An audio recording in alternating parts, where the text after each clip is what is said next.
Salam sejahtera saya ucapkan kepada pensyarah kami iaitu Encik Ravindran dan juga Assalamualaikum warahmatullahi wabarakatuh kepada rakan-rakan pembentang saya yang lain. Jadi bagi tajuk pembentangan hari ini, kami akan membentangkan tajuk iaitu Sejarah Penggubalan Perlembagaan Malaysia. Jadi mari kita lihat ke slide yang seterusnya. Slide yang seterusnya merupakan ahli kumpulan kami iaitu yang pertama terdiri daripada Muhammad Aqil, yang kedua adalah saya sendiri Wan Dalila, yang ketiga adalah Nur Adriana Umaira. Seterusnya kita akan lihat pula isi kandungan bagi pembentangan kami hari ini. Yang pertama iaitu pengenalan. Seterusnya kita lihat kepada poin-poin utama iaitu Perlembagaan Malayan Union. Seterusnya Perlembagaan Persekutuan Tanah Melayu 1948 dan kemudian Perlembagaan Kemerdekaan 1957. Selain itu sahaja, terdapat juga tentang Perlembagaan Malaysia 1963 dan akhir sekali kesimpulan. Kita mulakan dahulu dengan pengenalan. Apakah itu perlembagaan? Okey, perlembagaan merupakan satu dokumen yang mengandungi semua susunan peraturan dan undang-undang dasar yang dianggap penting bagi pemerintahan dan pentadbiran sesebuah negara. Maksudnya jelas dekat sini menyatakan bahawa perlembagaan merupakan satu dokumen bertulis yang di dalamnya terdapat susun atur tentang peraturan dan juga undang-undang bagi sesebuah negara iaitu dalam aspek pemerintahan dan juga pentadbiran. Baiklah, sebelum negara kita dijajah telah terdapat undang-undang yang telah digunakan di Tanah Melayu. Contohnya seperti Hukum Kanun Melaka. Hukum Kanun Melaka merupakan satu undang-undang yang terdapat sebelum era penjajahan berlaku. Baiklah, sekarang kita akan lihat sejarah penggubalan perlembagaan di Malaysia, iaitu bermula dengan Perlembagaan Malayan Union, kemudian berpindah kepada Perlembagaan Persekutuan Tanah Melayu 1948 dan seterusnya Perlembagaan Kemerdekaan 1957 dan akhir sekali adalah Perlembagaan Malaysia 1963. Pertama sekali adalah Perlembagaan Malayan Union. Baiklah, slide yang seterusnya ini akan menceritakan tentang kronologi Perlembagaan Malayan Union. Okey, yang pertama sekali, September 1945, British telah pun kembali ke Tanah Melayu selepas dihalau oleh Jepun pada sebelumnya. Okey, mereka ingin mewujudkan satu perlembagaan yang dinamakan sebagai Malayan Union. Malayan Union diwujudkan iaitu pada 1 April 1946. Tujuan utama British mewujudkan Perlembagaan Malayan Union adalah untuk menyatukan tanah-tanah Melayu iaitu negeri-negeri yang terdapat di dalam Tanah Melayu. Dan mereka akan melantik seorang gubernur yang akan mengurus tadbirkan segala perkara yang terdapat di Tanah Melayu. Okey, seterusnya Raja-Raja Melayu telah kehilangan kuasa sebagai pemerintah berdaulat dan Perlembagaan Malayan Union ini tidaklah disokong oleh orang Melayu dan mereka mendapat tentangan hebat daripada orang Melayu. Dan segala kuasa berada di tangan gubernur. Okey, bagi gubernur yang pertama iaitu Sir Edward Gang yang merupakan gubernur yang pertama di Tanah Melayu. Bagaimanapun penentangan terhadap Malayan Union ni adalah sangat kuat sehingga rancangan tu tak dapat dilaksanakan ataupun dikuatkuasakan dengan sepenuhnya. Malah pada majlis perlantikan Edward Gang ini yang pertama majlis tersebut telah pun dipulau oleh Sultan-Sultan Melayu yang tidak ingin menghadiri upacara pelantikan tersebut. Seterusnya, British selepas mendapat tentangan hebat daripada orang Melayu, British menggantikan dengan Perjanjian Persekutuan Tanah Melayu yang akan kita lihat sebentar lagi. Yang seterusnya, mari kita lihat apakah syarat Perlembagaan Malayan Union. Yang pertama, syarat yang diletakkan adalah negeri Melayu bersekutu, negeri Melayu tidak bersekutu dan dua negeri Selat disatukan. Tujuan utama Perlembagaan Malayan Union memang adalah untuk menyatukan kesemua negeri ini menjadi satu kesatuan. Okey, negeri Melayu bersekutu terdiri daripada 4 buah negeri iaitu Pahang, Negeri Sembilan, Selangor dan juga Perak. Malah negeri Melayu tidak bersekutu pula adalah Terengganu, Kelantan, Kedah, Perlis dan juga Johor, dan negeri Selat pula adalah Melaka dan juga Pulau Pinang. Maka kesemua negeri-negeri ini akan disatukan di bawah satu kesatuan. Okey, kemudian seorang gubernur British dilantik. Seperti yang saya katakan tadi, gubernur pertama dilantik di Tanah Melayu adalah Sir Edward Gang. Okey, seterusnya Majlis Eksekutif dan Majlis Undangan Malayan Union dibentuk. Kemudian Singapura diasingkan kerana kepentingannya sebagai pelabuhan bebas. Kemudian kerakyatan berasaskan prinsip Jusoli. Okey, apakah itu prinsip Jusoli?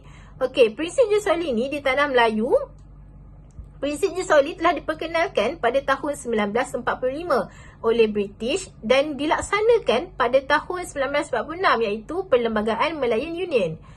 Prinsip kerakyatan Jusoli ini lebih menguntungkan pihak imigran kerana mereka dapat memperoleh kerakyatan dengan mudah di sesuatu tempat. Dan prinsip Jusoli ini tidak disokong oleh orang Melayu yang merupakan orang asal tanah Melayu itu sendiri kerana hak keistimewaan mereka terjejas oleh prinsip Jusoli ini. Okay, kemudian Raja-Raja Melayu menjadi ahli Majlis Raja-Raja Melayu. Raja hanya membincangkan soal agama dan adat istiadat. Sebelum ini, sebelum kedatangan penjajah British ini, Raja memegang segala tampuk pentadbiran dan juga pemerintahan. Namun selepas penjajahan, Raja ini hanya berhak untuk membincangkan tentang agama dan juga adat istiadat orang Melayu. Okey, akhir sekali adalah seorang Pesuruhjaya negeri dilantik di setiap negeri. Apakah yang akan berlaku sekiranya Malayan Union masih digunakan sehingga ke Malaysia yang sekarang? Baiklah, antara kesan sekiranya Malayan Union berlaku sehingga sekarang ataupun diamalkan sehingga sekarang adalah yang pertama, Malayan Union akan merdeka sebagai sebuah republik. Kemudian sistem raja berperlembagaan tidak akan dipakai dan Raja-Raja Melayu hilang kedaulatan mereka. Kemudian tiada keistimewaan bagi masyarakat Melayu dan juga Bumiputera. Islam bukan agama persekutuan dan juga bahasa Melayu tidak akan diangkat sebagai bahasa kebangsaan negara. Sekiranya kita lihat pada perlembagaan persekutuan yang sekarang, kesemua aspek kesan ini merupakan unsur tradisi yang terdapat di dalam perlembagaan persekutuan. Di dalam perlembagaan persekutuan, keempat-empat unsur tradisi ini merupakan dasar kepada wujudnya perlembagaan persekutuan ini. Jadi, keempat-empat unsur tradisi ini merupakan hak dan keistimewaan yang diberikan kepada orang asal tanah Melayu. Baiklah, sekiranya kita lihat empat unsur tradisi ini merupakan unsur-unsur penting yang terdapat dalam perlembagaan persekutuan. Jadi kita bayangkan sekiranya Malayan Union masih diterapkan, maka tiadalah empat unsur tradisi ini sehingga ke hari ini. Seterusnya kita lihat pula kepada Perlembagaan Persekutuan Tanah Melayu 1948. Seperti yang kita tahu, penubuhan Malayan Union yang dilaksanakan oleh British telah mendapat tentangan yang kuat daripada masyarakat Melayu. Jadi satu jawatan kuasa telah dibentuk untuk merangka Perjanjian Persekutuan Tanah Melayu. Bila penubuhan jawatan kuasa ini ditubuhkan pada 25 Julai 1946 dan matlamatnya adalah untuk membincangkan asas Perjanjian Persekutuan Tanah Melayu 1948. Dan ia terdiri daripada Raja-Raja Melayu, Wakil UMNO dan Pegawai Kanan British. Jadi, tujuan utama penubuhan Perlembagaan Persekutuan Tanah Melayu 1948 ini adalah untuk dia menggantikan Malayan Union. Kerana apa? Kerana Malayan Union tidak mendatangkan manfaat, malah memberi impak negatif kepada masyarakat Melayu itu sendiri dan Raja-Raja Melayu. Bila seterusnya kita lihat ciri persekutuan, ciri perlembagaan persekutuan Tanah Melayu ini, iaitu yang pertama dari segi pentadbiran. Dari segi pentadbiran, persekutuan dibentuk menerusi gabungan 9 buah negeri Melayu dan 2 negeri Selat. Seterusnya Singapura kekal sebagai tanah jajahan dan kerajaan persekutuan diketuai oleh Pesuruhanjaya Tinggi British dan ada kuasa eksekutif. Seterusnya dari segi kuasa Raja-Raja Melayu pula, Majlis Raja-Raja Melayu dibentuk untuk memberi pandangan dalam hal-hal tertentu dan Sultan bertanggungjawab mengesahkan rang undang-undang yang diluluskan dalam Dewan Perundangan Negeri. Jadi dalam Perlembagaan Persekutuan Tanah Melayu 1948 ini telah diwujudkan Majlis Raja-Raja Melayu supaya raja-raja ada hak, ada kuasa terhadap perkara-perkara tertentu. Dan seterusnya, yang ketiga adalah perundangan. Dari segi perundangan, Majlis Perundangan Persekutuan diketuai oleh Pesuruhjaya Tinggi MPP mencakupi hal ehwal luar, tentera awam, kehakiman, perdagangan, komunikasi dan cukai. Dan rang undang-undang perlu dapatkan berkenaan Raja-Raja Melayu melalui Majlis Raja-Raja. Khususnya dari segi kewarganegaraan boleh didapatkan melalui pendaftaran ataupun jus soli. Apakah kesan penubuhan Perlembagaan Persekutuan Tanah Melayu ini? Yang pertama, ia telah mengembalikan kedudukan Raja-Raja Melayu. Seperti yang telah diterangkan tadi, melalui Melayu Union, kuasa Raja-Raja Melayu telah ditolak. Jadi melalui Perlembagaan Persekutuan ini, ia telah mengembalikan kedudukan Raja-Raja Melayu melalui penubuhan Majlis Raja-Raja yang akan dipengerusi oleh salah seorang daripada Raja-Raja Melayu. Yang kedua adalah menjaga kedudukan istimewa orang Melayu. Jadi melalui perlembagaan ini, ia telah mengiktiraf kedudukan istimewa orang Melayu dan kepentingan sah kaum lain. Dan seterusnya, yang ketiga adalah membuka ruang kewarganegaraan. Orang Melayu telah menerima masyarakat Melayu telah menerima masyarakat lain sebagai warga negara Tanah Melayu. Dan yang keempat adalah mewujudkan kerjasama kaum. Melalui penerimaan warga negara ini, masyarakat di Tanah Melayu telah bekerjasama antara kaum untuk mencapai kemerdekaan. Seterusnya kita lihat pula kepada Perlembagaan Kemerdekaan 1957. Perlembagaan ini wujud apabila rakyat di Tanah Melayu ingin mendapatkan kemerdekaan dan berkerajaan sendiri. Jadi apabila telah tamatnya Perang Dunia Kedua, banyak negara-negara luar seperti India dan Mesir telah mendapatkan kemerdekaan mereka daripada penjajah. Jadi dari situ rakyat di Tanah Melayu telah juga mencuba untuk mendapatkan kemerdekaan. Jadi setelah perbincangan dilakukan bersama British dan rakyat Tanah Melayu, pilihan raya umum telah diadakan pada tahun 1955 dan ia merupakan asas membentukkan perlembagaan ke arah berkerajaan sendiri. Jadi setelah pilihan raya umum dilakukan dan telah mendapat wakil rakyat, rombongan telah diadakan ke London untuk menuntut kemerdekaan. Rombongan yang diketuai oleh Tunku Abdul Rahman ini telah pergi ke London untuk menuntut kemerdekaan daripada British. Melalui rombongan tersebut telah wujudnya Suruhanjaya Red. Suruhanjaya Red ni ditubuhkan untuk membincang, menyusun dan merangka perlembagaan. Dan antara langkah yang diambil untuk menggubal perlembagaan ini adalah dengan mendapatkan memorandum daripada Raja-Raja Melayu, parti politik dan pihak awam. Jadi kita lihat apakah kandungan Perlembagaan Kemerdekaan 1957. Yang pertama adalah pengamalan raja berperlembagaan dan sistem demokrasi berparlimen. Jadi Yang di-Pertua Agong akan dilantik dalam kalangan Raja-Raja Melayu dan setiap 5 tahun sekali. Seterusnya, yang kedua adalah kewarganegaraan. Mereka yang lahir dalam persekutuan atau selepas hari merdeka akan menjadi warga negara Tanah Melayu. Dan seterusnya, kedudukan istimewa orang Melayu dan kepentingan sah kaum lain. Iaitu semua rakyat mempunyai hak dan kewajipan yang sama dan rakyat Melayu diberikan beberapa keutamaan dengan mengambil kira status mereka sebagai rakyat asal Tanah Melayu. Yang keempat adalah kedudukan agama Islam, iaitu agama Islam diambil sebagai agama rasmi Persekutuan Tanah Melayu dan agama lain boleh dianuti secara bebas. Dan yang terakhir, kedudukan bahasa Melayu.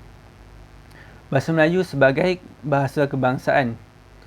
Jadi segala perkara secara formal akan menggunakan bahasa Melayu.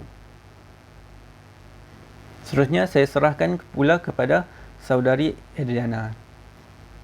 Okey, baiklah. Yang seterusnya pula ialah Perlembagaan Malaysia 1963. Okey, jadi sebelum saya menceritakan mengenai Perlembagaan Malaysia 1963, ingin saya berkongsikan bahawa perlembagaan yang sekarang ini adalah berdasarkan Perlembagaan Malaysia 1963 yang dipindah pada tahun 2009. Okey, jadi mari kita lihat mengenai Perlembagaan Malaysia 1963. Okey, baiklah. Perlembagaan Malaysia 1963 ini menerima pakai Perlembagaan Persekutuan Tanah Melayu 1957 yang diceritakan oleh saudara akhi kita sebentar tadi, sebagai kesinambungan daripada kesinambungan kepada negara yang merdeka. Hal ini kerana seperti yang kita tahu, negara kita merdeka pada tahun 1957 kan. Namun perlembagaan ini dipindah pada tahun 1963 di mana negara kita telah pun berlaku kemerdekaan. Okey, di samping itu juga ingin juga saya berkongsi Perlembagaan Malaysia 1963 ini melibatkan Tanah Melayu, Sabah, Sarawak, Brunei dan juga Singapura yang bertujuan untuk mengukuhkan lagi gagasan Malaysia kita. Di samping itu, dengan adanya perlembagaan ini, kita juga dapat menangani daripada kemasukan pengaruh komunis ke Singapura. Di samping itu juga, kemerdekaan segera juga dapat diberikan kepada Sabah, Sarawak, Brunei dan juga Singapura seperti yang telah dijanjikan oleh British. Okey, jadi negeri-negeri baharu yang menyertai Malaysia ini dapat menerima perlembagaan tersebut tanpa sebarang persoalan. Okey, jadi mari kita lihat bilakah Perlembagaan Malaysia 1963 ini diisytiharkan. Okey, jadi Perlembagaan Persekutuan Malaysia ini telah diisytiharkan pada tahun 1963 di mana hari berikut merupakan Hari Malaysia iaitu 16 September. Jadi ia diisytiharkan pada 16 September 1963. Okey, jadi perlembagaan yang telah diisytiharkan ini mengandungi 15 bahagian, 183 perkara dan juga 13 jadual. Okey, di samping itu juga perlembagaan ini mendapat peruntukan tambahan. Okey, jadi peruntukan tambahan apakah yang dikatakan itu? Mari kita lihat. Okey, jadi peruntukan tambahan yang dikatakan adalah mengenai perkara 161. Okey, perkara 161 ini juga berkaitan Sabah dan juga Sarawak.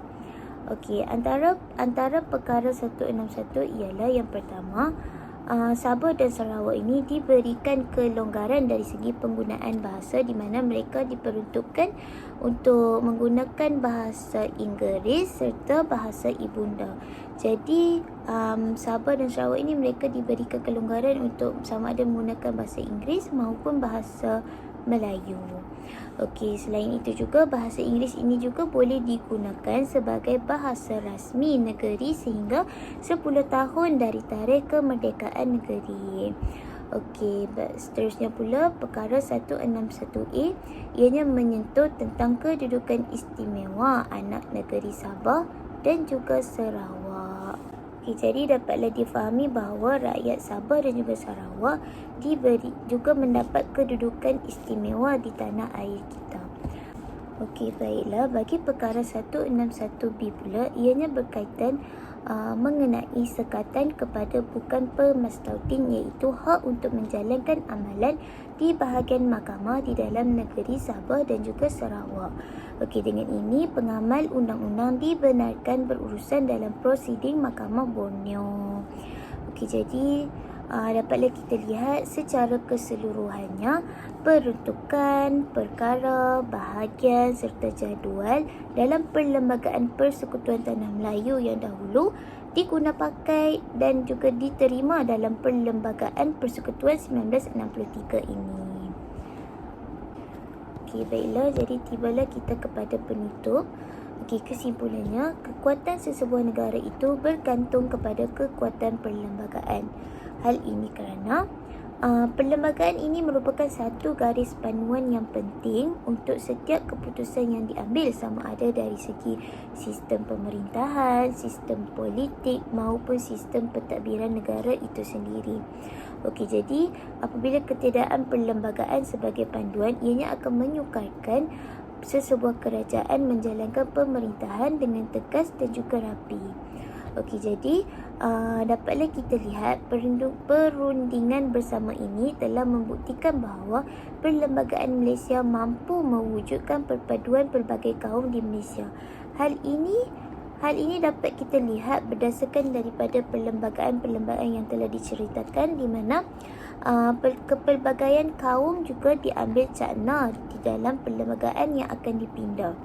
Okey, jadi oleh itu pemerintah maupun rakyat itu sendiri tidaklah boleh bertindak sesuka hati maupun melanggar peraturan negara, malah mestilah tertakluk kepada perlembagaan kita. Okey, jadi apabila kita mengikut dan mematuhi perlembagaan yang telah ditetapkan, kita juga dapat mengekalkan keamanan dan juga kestabilan negara Malaysia secara berterusan. Okey, baiklah, itu sahaja daripada kami. Sekian, terima kasih.